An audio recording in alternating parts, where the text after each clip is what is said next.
Hey, what's going on, everybody? Today is April 30th, 2024. You're watching the Daily AI Show live. And today we've got a pretty good group with us. We've got Jyunmi, Beth, Andy, Karl's here, and I'm Brian. And we're here to talk about edgeai. And no, that's not a company, although maybe it is. Maybe edgeai is actually a company. We have to check and see who owns that.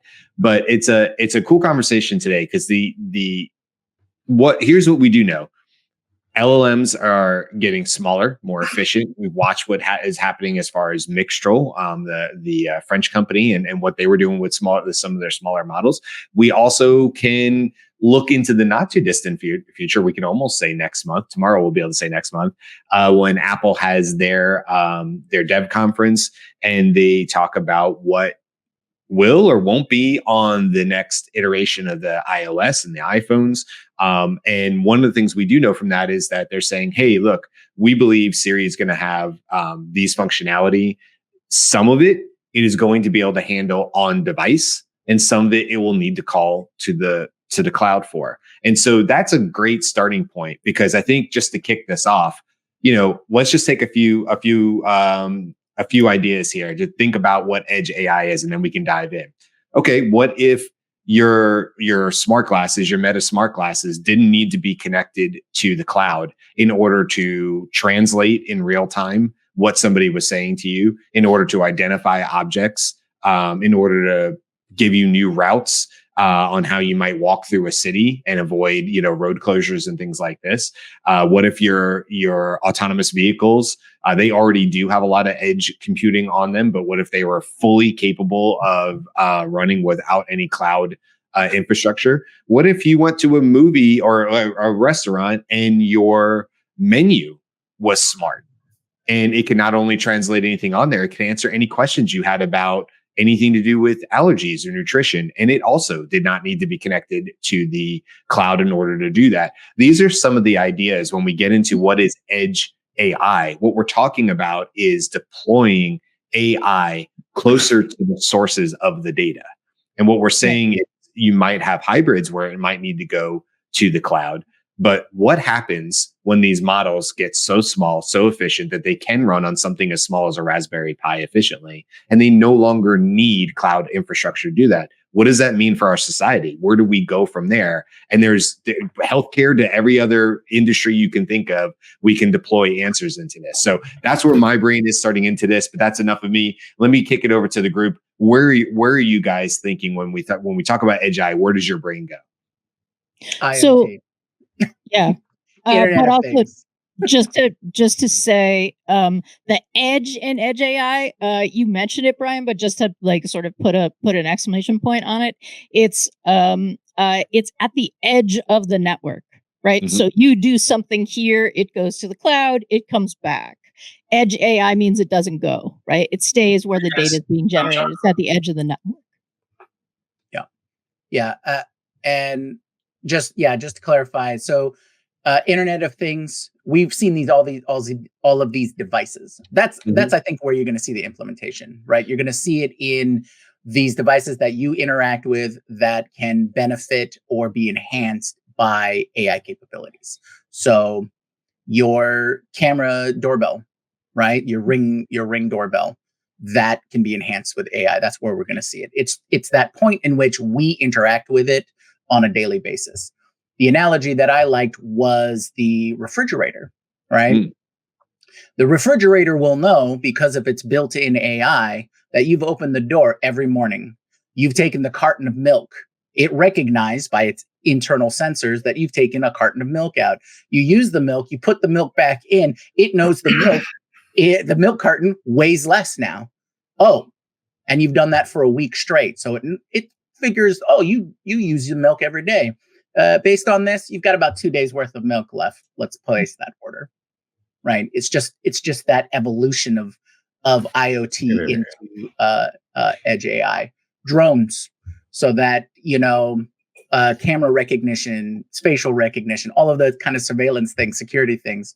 That's all going to be enhanced by edge AI. We need Aaron here for all the military. Right. I bet Aaron could exactly go crazy on that side. Actually, I have a demo of a military application. Even better. Really? Okay. Yeah. So what were you going to say, Karl? Or I guess Andy, I'm sorry. Go ahead, Karl. When Jyunmi was talking about that AI fridge, just reminded me of Silicon Valley, where Jin Yang was talking to the AI fridge, and then I forgot his name, repurposed it into doing something funny, but I don't think we can share that on this show. That's a show I feel like I need Jin Yang. Go ahead, Andy. Okay, so first I want to say that there's an intermediate step before purely offline local compute as edgeai, and that is in the world of CDNs, content delivery networks, and edge computing. The big player in that space is Cloudflare. So Cloudflare basically puts all of the content for whatever website you have mounted onto Cloudflare closer to where the users are. So that let's say that it's Amazon. Well, you're not searching Amazon always up in Oregon. I'm sorry, Seattle. Or wherever they are. So up in Washington. So if you're in Europe, Amazon has servers over there as well. And that's a concept of edge computing, like bring the compute and the content closer to the people who are using it to reduce network latency. Mm-hmm. Otherwise it would be a really horrible experience trying to work with a single cloud infrastructure in a geographic location. So recently, Cloudflare announced that they're doing AI edge compute centers. So what you have are this chip race, if you will, with all the major players, Meta and everybody else, buying thousands and tens of thousands of NVIDIA and other AI compute chips, GPUs, and they are putting them, Cloudflare is now putting data centers closer and distributing them around geography in order to make AI latency lower so that you can work with these cloud-based AIs on a faster, response time.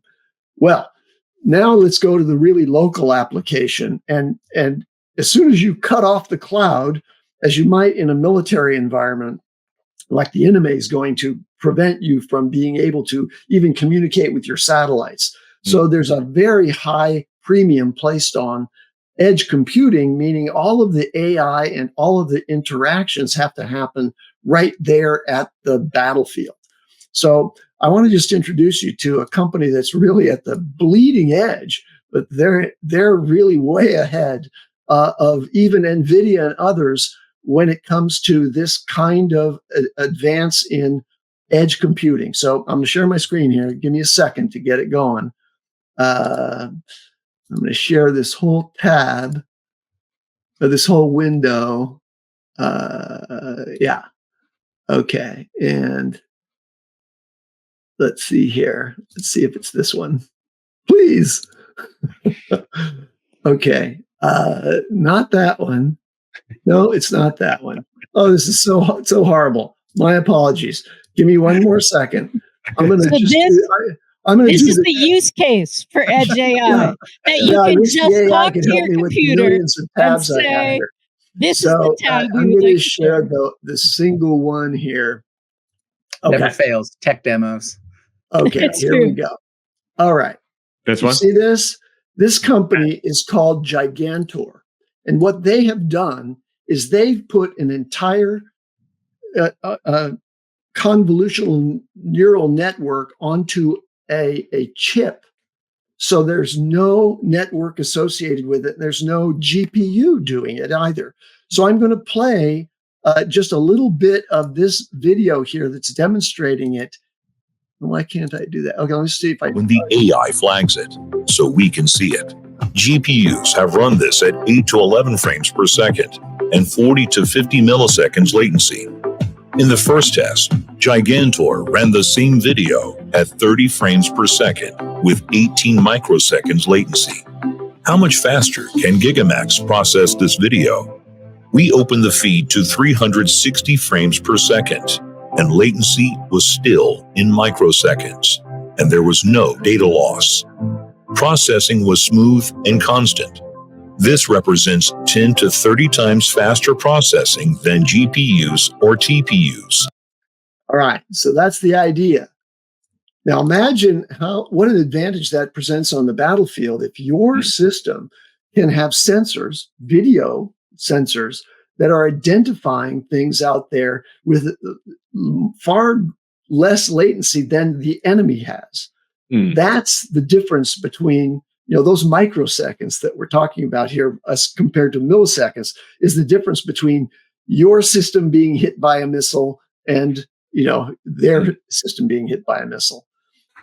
So anyway, really exciting development there, and shrinking an entire neural network onto a chip using circuitry rather than compute is a real major advance. So very cool. And I would imagine either that does exist or must be part of, when we look at what Tesla does, not just Tesla, obviously, but, if we were to assume Tesla might be the first to reach truly autonomous, like level 5 driving, not only just hands off, but no human needed. I would imagine this type of edge computing would need to be part of that solution. And like you said, it's not milli, but microseconds. And, I'm not sure how. I would have to have some sort of like example of that, like a blinking of an eye is this or whatever, like what is a microsecond, but I'm assuming at that point, we're talking about near instantaneous in terms of reaction times from an autonomous vehicle to process all 30 frames per second of video consistently with no real latency that would be of a problem, and also no real concern of any sort of loss of connection, because that cars can't run into each other if it's a cloudy day and there's a loss of or somebody jams the signal on the freeway. That's not going to work, right? So these things have to work truly on the device themselves. In this case, we're talking about the car, and not really even the car. That's the building moving down the road. But the devices are obviously, there might be hundreds, if not, thousands of these built into the future of like a modern vehicle, I would assume. So I don't know if something like Gigantor or whatever is already in place in more of the commercial sector, or if that stuff really is truly just in the military side. These are patents issued to Gigantor late 2023. So it's brand new. Yeah, this is very new, and they're literally, in an early stage company that hasn't gotten substantial investment, although they've won contracts with the military. And I think this brings up another a good part of this conversation today is about security and safety, because obviously we're seeing it in the military use case, but think about all the medical devices. If you're truly able to have a medical device that has, as of today, the best LLM, let's say, comparable on the device, on the edge device, and doesn't necessarily need to be connected, there's a lot of that data that's personal data that, if that was to exist today, it would have to be transferred to the cloud in order for it to be processed or otherwise. There's also latency, which could obviously be a huge issue if it's a true medical device. But also, do people want or trust that data being transmitted? I don't care how good the AI bracelet is that'll tell you if you're about to have a heart attack. Do you want your personal data being transmitted back and forth to the cloud? Well, this is a good example, but there's many others, in finance and other places where no, you would want that data to be completely processed on the actual device itself, where it does not need to be shared externally. I think once you open up to those ideas of safety and personal data and stuff, there's a lot of use cases here that I think could be really, really interesting. Yeah, let me mention a couple of other advantages of edge computing generally along the lines that we've been discussing. You just pointed out the improved privacy and data security. That's natural in that thing. It also has cascading effects on reducing bandwidth usage just broadly in networks. The more and more edge AI devices are deployed. Also, edge is scalable. So because we're talking about, in the case of Gigantor, we're talking about a single chip running that, you can just multiply those chips now. And they're doing it on an ASIC. So on an application specific integrated circuit, which are relatively inexpensive to produce. right? These aren't like the big compute chips, GPUs and TPUs that are, thousands of layers and everything. It's just they've reduced mathematically all the calculations that are necessary to do that video object detection and processing of video down to very, very fast circuits. We talked about the offline capabilities, of course. And then the more important thing is that we're getting to closer and closer to real-time processing. And, if we're going to insert a chip in our head that's going to do something, then you want it to be, offline. You want it to be real-time. I'm not recommending that you try putting chips in your head right now, but I mean, in the future, the companies like Neuralink that are doing something, they're going to be able to put edge computing right there in the implant rather than having the current early patients have to be connected to a compute infrastructure externally. Well, one of the applications we talked about is security, but I'd love to see how it can improve everybody's life, even though it might be considered increased security or at least more efficient security. Let's take a look at like airport security. I would love for my process through the security line to go down from 5 minutes to like 60 seconds, right? Because all you need is my ID scanned, my bag put on the track there, and then me walk through a scanner for everything else. But with Edge AI, all of the analysis, the facial recognition, the database checking, all of that kind of stuff can all be done by an Edge AI in whatever sensors that they have. So I can simply just walk through as opposed to having to take off my shoes and belt and go through all of that and putting it all back on and then that whole security process. This is the reason why I have to show up 3 hours early to the airport. Right. If I only have to show up an hour before my flight, that would be a huge advantage to me and I would welcome it. Yeah, I agree with that. TSA makes it a little bit better, but I just traveled this past weekend or 2 weekends ago, I guess it was. And yeah, there's definitely lots of improvements to be made. Not in the Tampa airport. I will say the Tampa airport is lovely, but where I grew up in Atlanta, the Atlanta airport could use some Edge AI. I'm not going to lie. There's a lot of places at ATL that I feel like that could be helpful. I think this gets really interesting, what you guys are saying. And I think once you start like expanding the idea of having this compute power, this ability to process, having the power of a language model at the device that's collecting the data, obviously you have from the security standpoint, you have the latency solutions that it solves for. But where do you guys like maybe in the near future? Because look, we're not sure. We're not sure what Apple is say here. I don't really know what will be announced maybe next year. We do know as things go, these models are becoming more efficient. Latency is dropping. They are getting smaller. They're able to do the same amount of compute, but I think that's flops, right? But on smaller devices. So it's certainly trending in that direction. How long will it be before a Raspberry Pi could really do that? And if you don't know what that is, it's just a small computer. They've been used for a long time to build all sorts of interesting like DIY type projects. But how long is it before your doorbell or your glasses or your menu or some healthcare device is able to process this information? What do you guys think in terms of what we can see today and projecting a little bit into the future? I wanted to just mention that I'm curious to know what the major vendors and companies who develop products and software are going to, what they're going to do with it. Or does it make sense for them to allow such features to be in their devices, right? Because a lot of the things that I think it started in the early 2010s, the whole Internet of Things, everything's connected.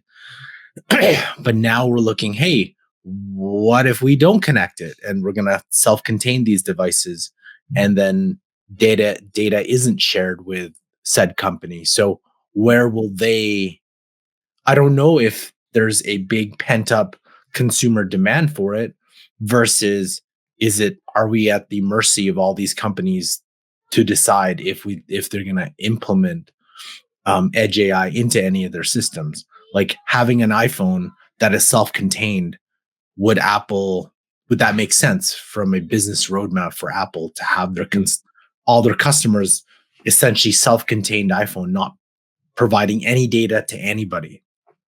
What happens to like the app ecosystem then for them? And I guess at the end, what happens to their revenue growth if those apps are self-contained and cannot connect to anything? So that's kind of the first thing that's on my mind. But I think you're going too far in the other direction. I don't think edge AI means it cannot connect. I don't think edge AI on your Apple phone means it cannot connect. It just doesn't have to, right? So there are things that can get calculated, but it's still possible. There is a state of edge AI report that was put out by Wevolver, and in that report, Gartner is predicting over 50% of deep neural network analysis will occur at the point of data capture on edge systems by 2025. Wow. So it's happening. They're talking much more like manufacture process, and specifically automotive, I believe, is like moving very far in this direction faster than some of the others. One of the things that they're looking at is it's going to continue to penetrate as 5G rolls out and edge commuting becomes more ubiquitous, as our show is talking about.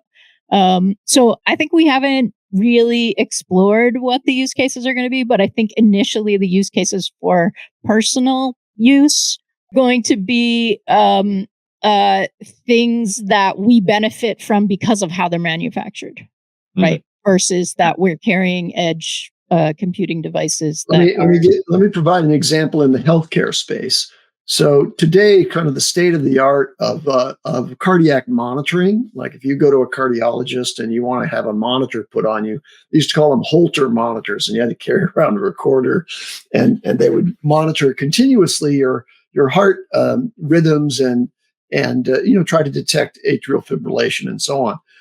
Well, today you can get a patch that is put on your chest that has just two sensors. So it's a single lead EKG basically, and it's got a small device. It's an edge device, but it's just a recording device. It doesn't do any computing, so it can't respond in real time to you. You have to wear it for 10 days or whatever, and then you send it in, and then it gets analyzed as they download this information from it. So now imagine the next generation that's an edge device that has compute built into it and a little speaker, and it can tell you what it's detecting, right? And it's all private, right? It's a fully private system. It's not connected to the cloud, but you're wearing an active heart monitor, and there are, literally millions and millions of people on the planet who need that kind of surveillance of their personal systems. And that's just the cardiac one. Imagine other sensors on other important systems that could be put on you in the healthcare settings, highly private and very, very real-time response to what's happening in your body. And to reiterate what Beth was saying in response to Karl's statement was, no matter what or how offline the devices will be, they will need to be updated, right? With whatever the latest version of the model is, firmware, whatever.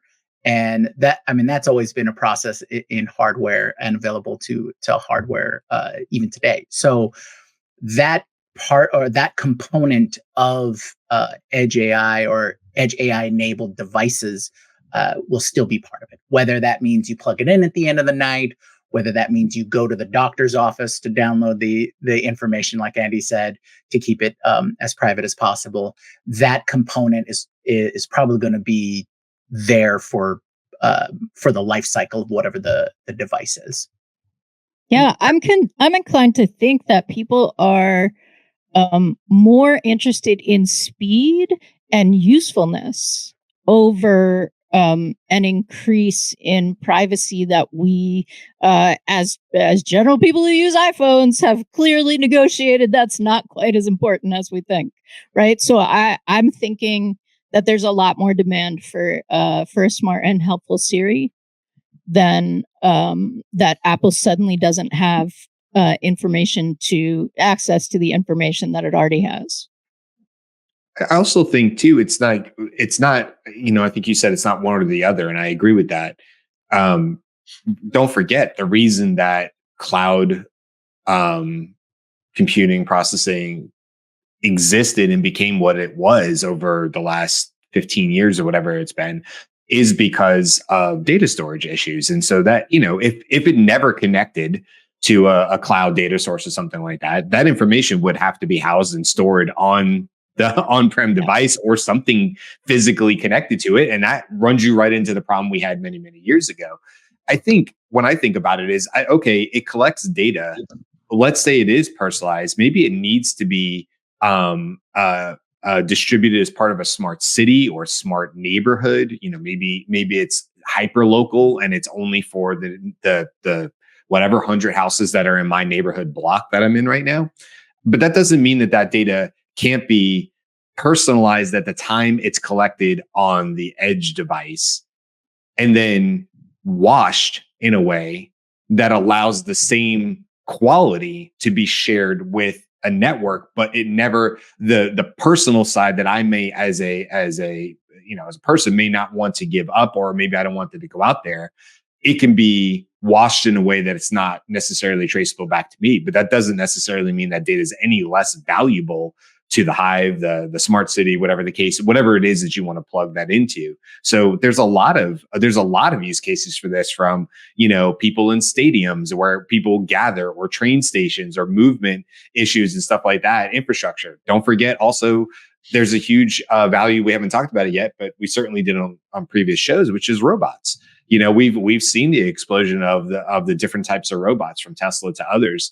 And I'm not sure the latency is definitely reduced, but there's still a lag, right? A lot of times you're always wondering, am I watching a live video that hasn't been sped up, or am I watching something that's truly live and this robot is responding in, with a 5-second delay? Well, what happens once the robot has everything it needs on board to respond accurately to whatever the request was? I'm talking about the humanoid ones, not your Amazon manufacturing robots. I'm talking about the bipedal humanoid ones that we see. I don't know. Once it gets to that point, I think there's just a lot of different ways to handle the data.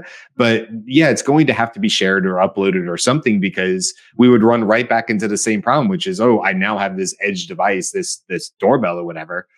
What is it going to do? Hold all the data on that device? No, there's no way it could do that. So there's going to be some sort of hybrid solution to this, but I also think it allows us to maybe keep some of the privacy without necessarily having to send that first to the cloud. Mm-hmm. That's where my brain is on it. Yeah, I think there will be advances though in local storage that make it very practical to have a long endurance device at your doorbell, for example, that's going to keep recordings of everybody who came to your thing for a year. And, and then you might have to plug another, SD card into it or whatever, right? Yeah. Like that. But so I'm not so concerned about there being a limit on the amount of flash storage that, would be available to, like literally right now on this small, screen that I have here, there's 2 terabytes of SSD. So that's plenty of data storage for, especially reduced set, collection of data that's been collected by the sensors. And these devices are touch point devices, right? So this is, again, this is where edge AI and edge computing and things like that really shine. This is the doorbell, because that's the first part of my house that's part of my larger smart home system, right? So these are all our personal networks. This is really what this comes down to, is these are our personal networks with our personal data that we don't necessarily need to send off to the cloud first, like you said, Brian, that where the major advantages and the computing power and the benefits, we'll just call it that, the benefits of having these devices right at our point where we interact with it in the real world, that's our personal network. And that's where the edge computing devices and the edge AI devices will give us the biggest benefit. Okay. This can be and will be eventually tied to larger networks as much as, we're comfortable with connecting to updates and all those kinds of things. But I think the key takeaway is these are the touch points. These are, when we talk about these devices, this is what we're interacting in the real world on an everyday basis. And we need them to be as cognizant and as present and as reactive as possible, like autonomous vehicles, scheduling for our everyday needs, all of those kinds of things. So when we talk about AGI, that's well, at least that's what I'm talking about is that personal network. Yeah, no, I agree. There's also the cost reduction. So at the beginning, you said edge AI that can run on a Raspberry Pi, right? So putting together a Raspberry Pi device is maybe $200 to $500, but potentially less kind of endeavor, as opposed to the $3,000 laptop that you need to buy to run the LLMs now, right? Like there are lower ones, don't come at me, but that cost reduction, when it can be run on something like a Raspberry Pi device, is also a personal use case, right? Like you can create, okay, I have my little thing over here, as opposed to a laptop that you super invested in for that specific purpose. Karl, did you have anything? You're on mute. You're muted.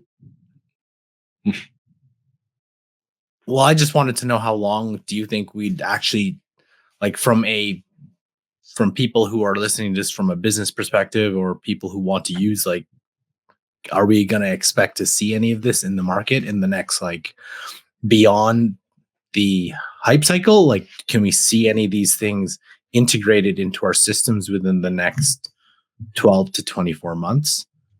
Not personal use. Like personal use every day, everybody uses it, kind of, because that's what I was thinking. It's like, how would we get people interested in this? How would you, like, we can talk about it, but for the general masses, how would it would enter into their I think your estimate of 24 months is solid.